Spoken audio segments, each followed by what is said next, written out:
We do direct, awesome. We do direct research, power research for groups like the George Wiley Center, base building groups, advocacy groups, unions all around the country that are trying to target or run a campaign targeting a corporation or billionaire. Um, so we do some of that like direct contracted work. We also host a ton of trainings like this that are private trainings or public trainings, which I'll talk about more in the end, where we teach people how to do corporate and power research or power mapping on their own.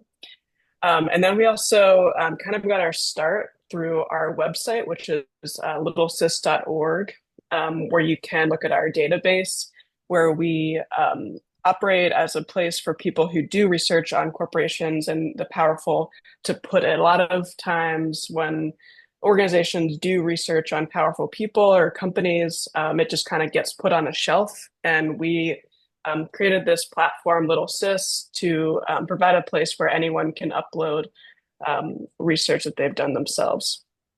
We call it the involuntary Facebook of the 1% sometimes, even though that's a little bit outdated. And then we also on our website offer what we call Olographer, where it's a free tool, very easy to use that you can use to create your own power maps. So I'm going to talk a lot about power research because that's what we do and it applies to any industry, but I do it a lot on the utility industry. So I'm going to kind of zoom out a little bit and talk about what power research is. It's definitely not something that I really thought would be a career path for me when I was in college, but it's essentially mapping out and researching powerful people in our society. A lot of times, I think people have the idea that there are little cabals of powerful people running everything in the country, in the business world, and to a certain extent, that's true. But I think when you can actually do the research and put names and faces to the people making decisions over our lives, it can mean a lot when you're trying to run a campaign to improve people's lives. So power research is just this broad field of doing research on powerful people, corporations, and the networks that they create to wield their power. Power mapping is figuring out the relationships between powerful people and corporations or powerful actors.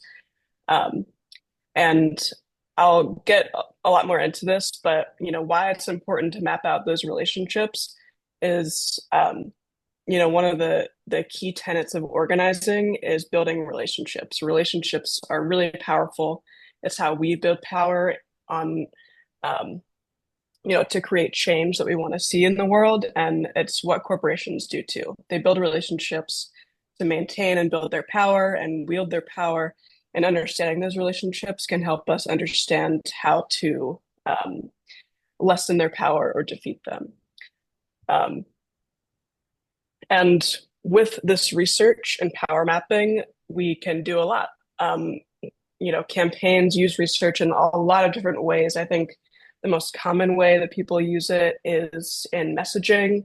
So if you were, say running a campaign against a healthcare big insurance company, you could look at their government filings, SEC filings, which is the Securities and Exchange Commission, and say, it looks like they made $15 billion last year and their CEO got paid $10 million. And you can see how much money and profits they've made increasingly over the past few years, while also, denying health insurance claims for millions of people, saying that they didn't have enough money. So you could use it as like a hypocrisy argument in the public.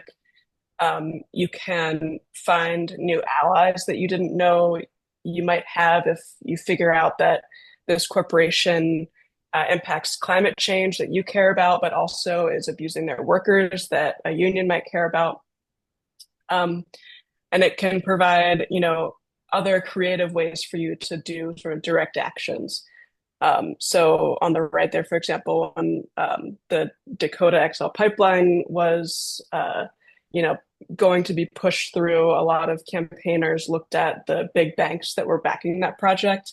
And instead of just protesting the company that was proposing this pipeline, they went after the big banks that were financing it through research that they did on the financial deals that were making that pipeline possible.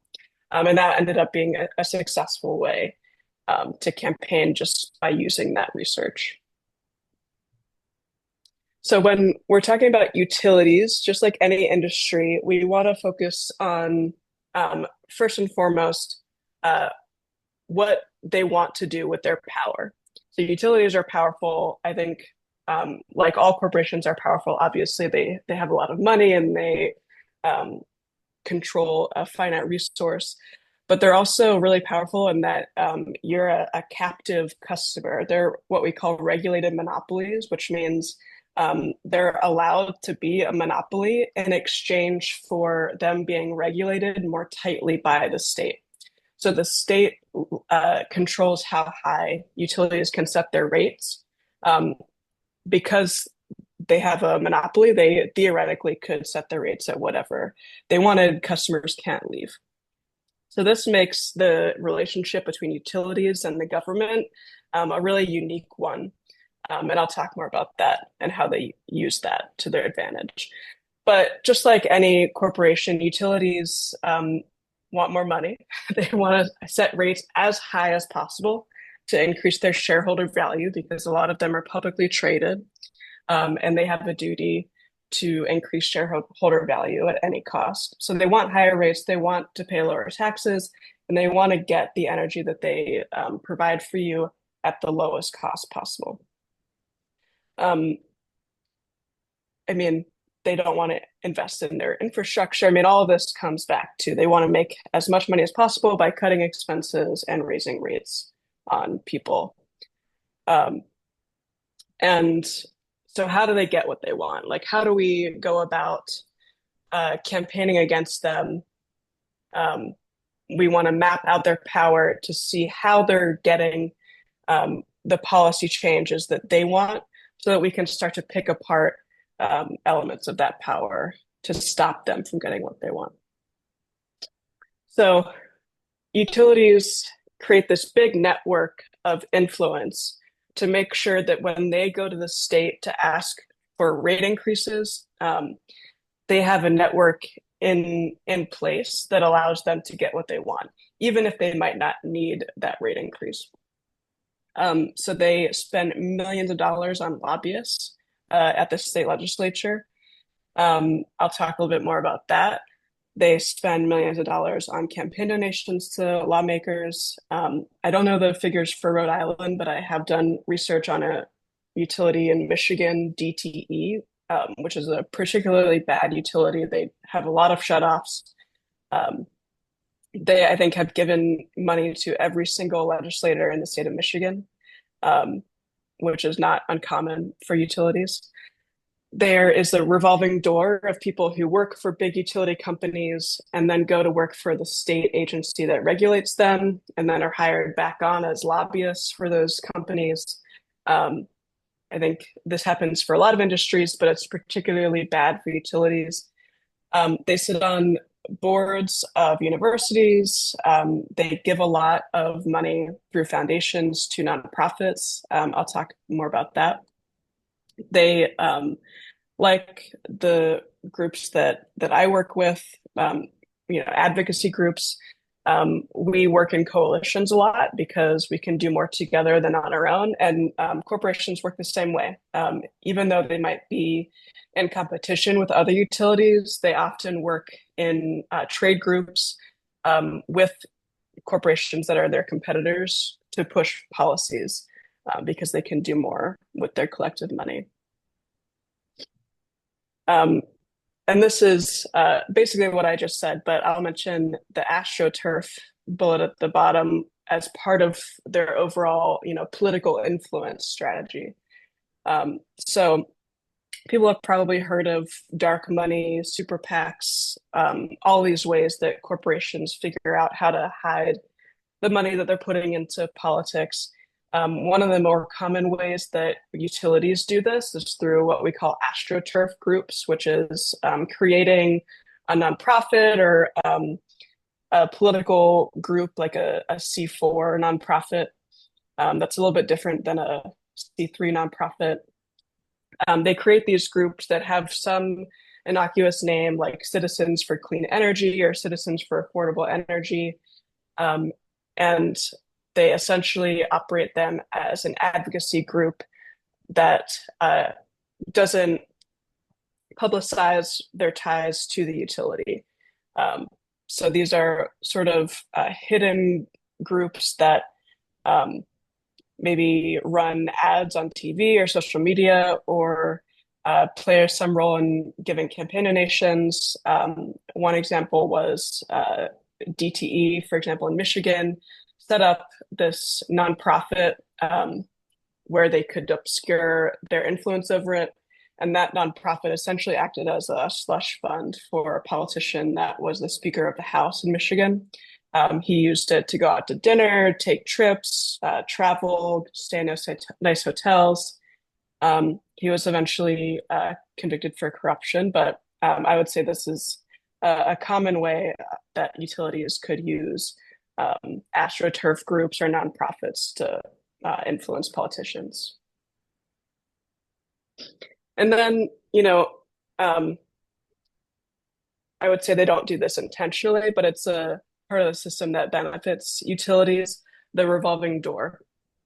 So this is where someone who maybe has gotten to a senior level position at a utility goes to work for the Public Utility Commission, or someone who used to be a politician goes to work for the utility as a lobbyist or public affairs director. We see this all the time. It didn't take me long to find an example. Rhode Island has a Public Utility Commission that regulates all utilities in Rhode Island. So all utilities have to go through this commission to be able to raise rates on customers. And the commission chair, Ronald Gurwatowski, is a former VP at National Grid, which is one of the largest utility companies in the United States.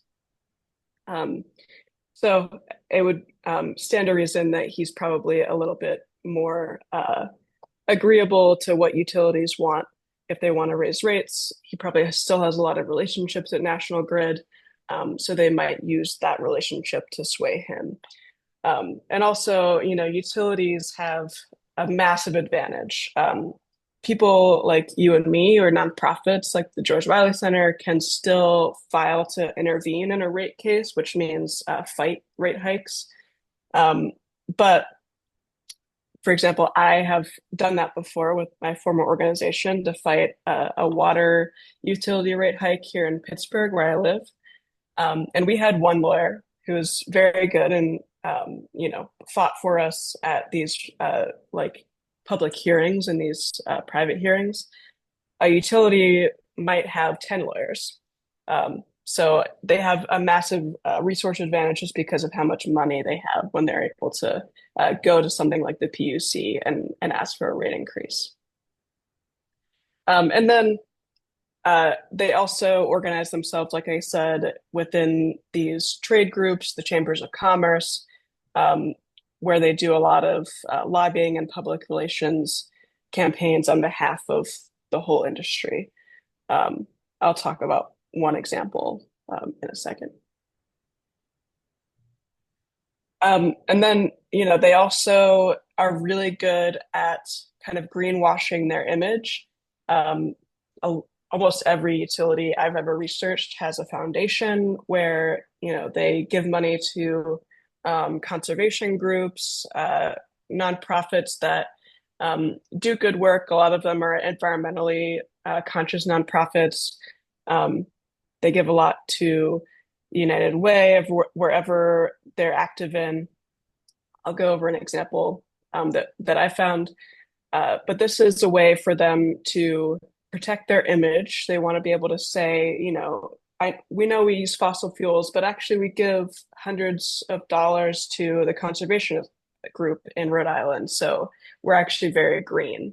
And they'll talk about that way more than they ever do about their reliance on fossil fuels. And they also, it can be interesting to look at what they give money to because that's how they want to be viewed by the public. You've probably seen uh, Rhode Island Energy or PPL, their parent company.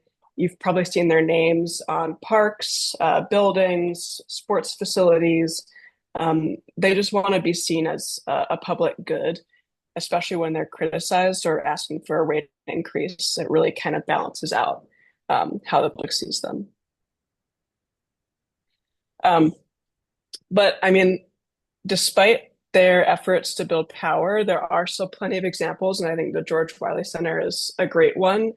There's plenty of examples of campaigns pushing back against them and preventing them from getting a rate hike that they ask for, pressuring them to, move away from fossil fuels, pressuring them to implement programs like a customer assistance program where they make rates more equitable so that lower income people can afford them, or just, straight up preventing shutoffs so that people don't have to worry about their heat shutting off in the winter or their electricity shutting off, which can obviously set a family up in a really bad position.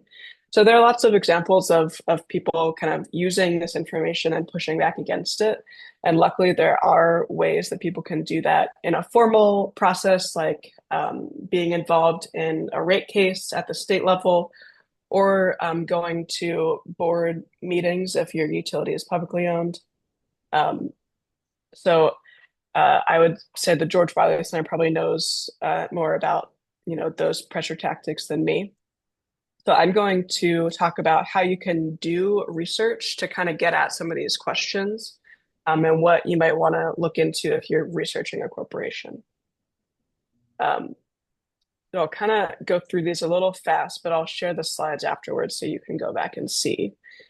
Um, so when you're researching a utility, it's going to be like any other corporation. So you can apply this to researching any corporation that might be a target of a campaign. And similarly, if you're researching a university, but the questions would be slightly different. But obviously, you want to look up who makes the decisions at this organization. Who are their executives? Who are their board members? What do they care about? Who are they connected to? A lot of that information you can find through SEC filings. You can either go to the SEC website, which is the Security and Exchange Commission, which collects reports on every publicly traded company in the US. Or you can also find that through organizational websites if you just go to their About Us page and look at their executive bios and board bios. Then you want to know who owns this corporation. So publicly traded companies usually have, hundreds or thousands of owners, but who are the top stakeholders in this corporation, whether that's individuals, a lot of times it's board members and executives, or other big investors like private equity firms or hedge funds. You can find that also through SEC filings. I'll talk more about how you can learn how to do that later, or go to this site called Whale Wisdom, where you can search any publicly traded company and it gives you the list of their top investors. You might want to know what corporations or attorneys, law firms these corporations use. You can find that on SEC filings as well. If you are interested in what nonprofits they give money to, you can find that on the ProPublica Nonprofit Explorer, which I will show an example of and give you the link in a little bit. You can also find if a staff person, executive, or board member is on the board of a university or another nonprofit. LinkedIn is a really great tool. I use it all the time. People will list all of their board positions, their previous professional positions, that they might not even want to put on a staff bio page. And then if you're looking into their, political influence, usually states have their own campaign finance database and state lobbying database, which I'll go over as well. So I'm going to go through a couple of examples of how you answer these questions, just with screenshots of ways that I have been able to find some of these things. So um, just as an example, going back to these questions I just went over in this like power mapping of a corporation. If I wanted to find out who they were hiring to lobby on their behalf, so I want to see if there is a revolving door between elected officials and the industry. I went to the Rhode Island Lobby Tracker. The link is down there, but if you just search Rhode Island Lobby Tracker, you'll be able to find it. And then you can just search any company that has lobbyists registered in the state of Rhode Island.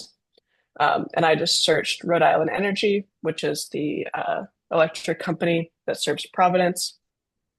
And you go to their profile, and they have it looks like three firms on retainer, which means they just give them a flat fee every month, and that entitles them to a certain amount of hours of their time. These lobbyists usually have anywhere from 5 to 30 clients, and charge, each of them a pretty hefty fee. So you can see Rhode Island Energy pays this particular firm, Dome Consultants, $5,000 monthly for the time of these two lobbyists. The first one there, William Murphy, I just, searched his name. I had never heard of him before. And he happens to be the former Speaker of the House for the Rhode Island legislature. So this is a great example. First lobbyist that came up that's registered to lobby for this company is part of that revolving door. Was a politician. Once he retired, he is, taking advantage of his relationships in the state legislature to make a lot of money as a lobbyist. And one of his clients is the utility company. So that's one example. I'm sure if you looked at some of these other lobbyists that are registered down here, they would have similar kind of relationships to politicians because they're paid for their relationships. They don't have any particularly special skills. They're paid because they can call someone in the state legislature because they know them, they've worked with them, and potentially get a bill passed or prevent or blocked that isn't in the favor of the utility. So another research question that we have is, does this company have a foundation? And if so, what organizations do they support? So this is helpful for a few reasons. One, I used to do research on a utility here in Pittsburgh called People's Gas, which was a big donor. I mean, they sponsor a lot around Pittsburgh. They sponsored our Pride Parade. They've sponsored parks, festivals, a lot of different things, and sometimes even given money directly to churches or to faith groups. And part of why they do that is to prevent people from speaking out against them when they go to raise rates, or in our case, they were trying to privatize our water system. So it can be helpful to see who they're kind of paying off to not speak out against them. But it can also tell you a lot about what they want to be seen as. So Rhode Island Energy, their parent company is the PPL Electric. They're actually headquartered in Pennsylvania, so I'm familiar with them. So I went to ProPublica. If you just go to the link down there, ProPublica Nonprofit Explorer, it's an amazing tool that it allows you to search any nonprofit or foundation and see all of the 990s they have available. This is the landing page for the PPL Foundation on ProPublica's Nonprofit Explorer. You can see how much they bring in revenue and how much they give away every year, which is about $5.3 million. And then if you actually go look at their 990s, which is their tax filing, all nonprofits have to submit. If you ever work for a nonprofit, you can always see how much money your executives are making because they have to report it publicly, they have to report their board members, and they have to, all foundations have to report how much money they give out and to who. So if you go look at the 990s of the PPL Foundation, so these are groups that are receiving money from this Electric Utilities Foundation. I just screenshotted a couple of them, but you can see the Audubon Society is you know, a group that protects birds and wildlife. There's the Eastern Rhode Island Conservation District, which focuses on conservation, both receives money every year from the PPL Foundation. And then where you get the real money is down here with the United Way. And these are all, Lancaster, New York, Rhode Island, there are more in Pennsylvania where they're headquartered. They give, a pretty decent amount of money every year to those United Ways. So again, this is all to kind of, wash their reputation in the public. Utilities are not the most popular companies. No one really likes paying their electric bill and dealing with shutout or, outages. So if the company can say, we gave $1 million to these United Ways of these local towns that we're in, that can be a way to kind of gain back favor of people and maybe prevent elected officials whose districts are getting money or community leaders from speaking out against a utility that is maybe funding their organization. And finally, I did some research just to see if any executives at Rhode Island Energy were on the boards of like the Chamber of Commerce or these pro-business groups. And I did find one, the Rhode Island Public Expenditure Council. It was a little hard to find what they actually do, but they do put out a lot of reports about the corporate business, the corporate tax rate in Rhode Island, saying that Rhode Island taxes corporations too much. Obviously, the corporations that are there don't like that. So this is an organization that they come together and advocate collectively for lower taxes. And as you can see, Kate Hearns, who is the head of finance at Rhode Island Energy, is on the board and is actually the treasurer, which means she's in a leadership position, working with someone from Citizens Bank, a law firm, the Hinckley, Allen and Snyder, and someone from Blue Cross Blue Shield, which is a huge insurance company. So this is one way that she's probably not the only one that's on a board like this, but these executives sit on other boards to, wield their influence through these kind of trade groups. I'll kind of go through some resources that we offer at Little Sis, just if you want to read more about this. We put out 2 reports in the past few years about utility power in the US. One is a lot of what I've been talking about, power mapping utilities and their influence. That's just called Power Lines. And then my colleague Rob and I put out another one last year that was a guide to challenging utility rate hikes.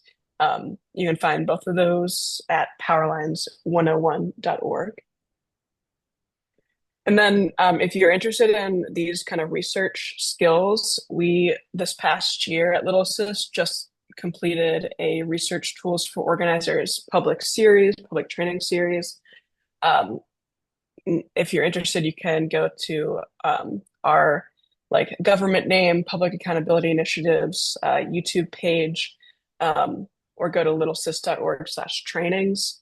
And you can, watch any of those YouTube videos to get more information on how to do this kind of research. We talked about how to research corporations, how to research billionaires, researching money and politics, a whole thing on nonprofits using that Nonprofit Explorer.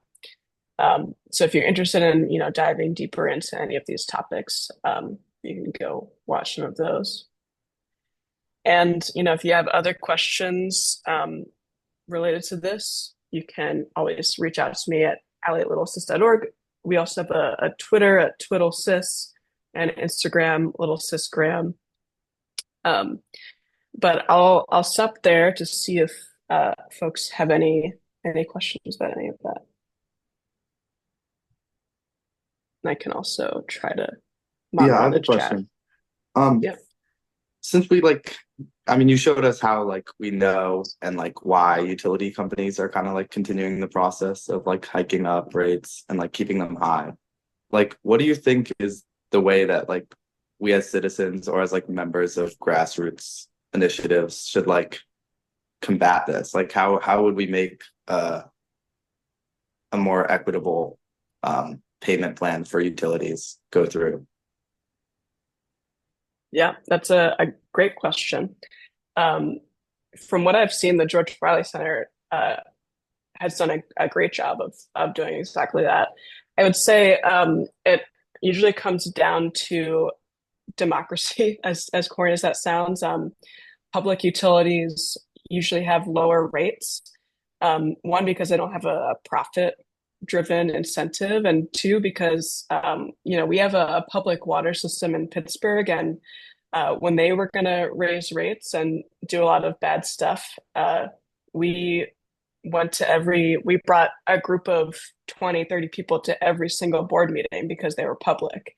And, you get to talk to the board members afterwards, and that kind of open nature, like that direct democracy really impacts their votes and their choices.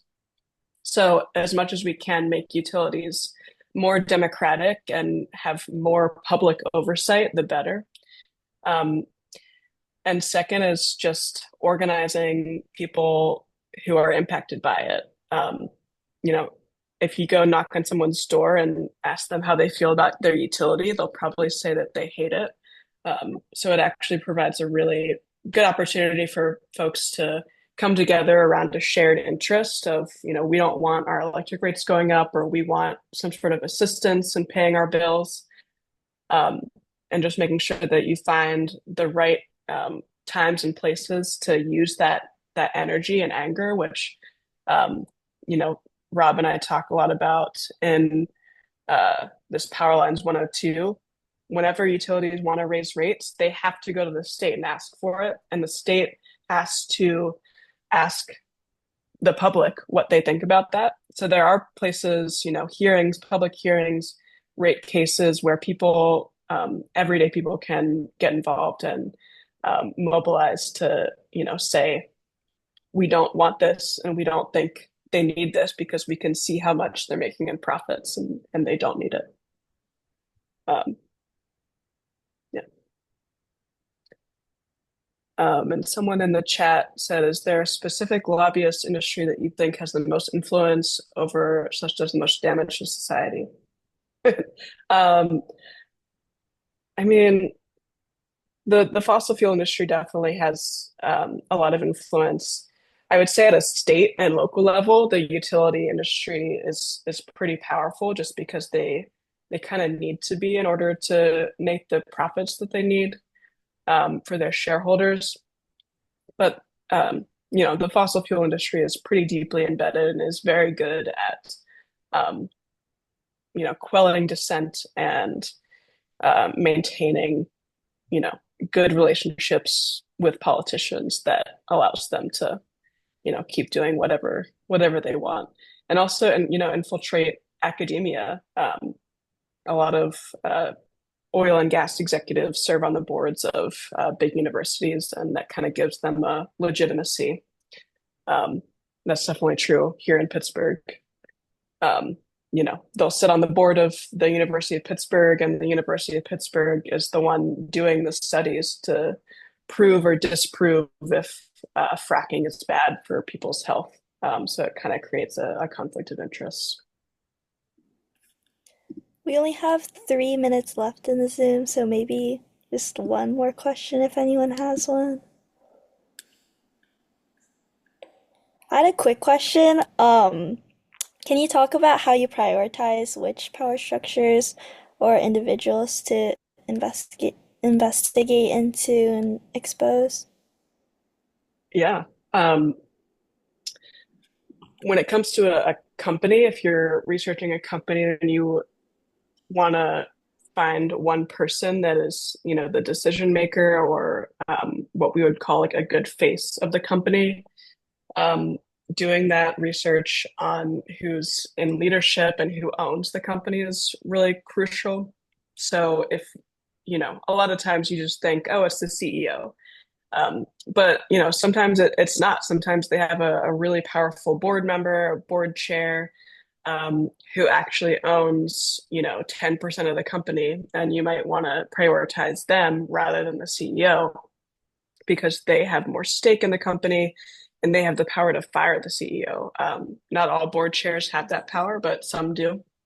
Maybe it's a family company and the family is the ultimate decision maker, even if they're public. Um, in Pennsylvania, I work on a campaign that targets a billionaire, Jeffrey Yass. We decided to run a campaign around him because he's the single biggest political donor in the state. So you can, do that kind of research and see what corporation is giving the most money or what person's giving the most money in my city or state and decide based on that. Um, so doing that little bit of research just to see, okay, who is actually in power here, who's calling the shots when it comes to our legislature or this company, um, and trying to figure out what they care about, and how they use their power, uh, can can really make a big difference. Awesome. Thank you so much for joining us. Is it okay if I share your info and everything with people who might want to reach out? Yeah, Um, definitely. And I shared the slides with you, so if anyone wants the slides for the links or anything, you can share that too. But yeah, thank you all for having me. Thank you so Yeah. much. Thank you. No problem.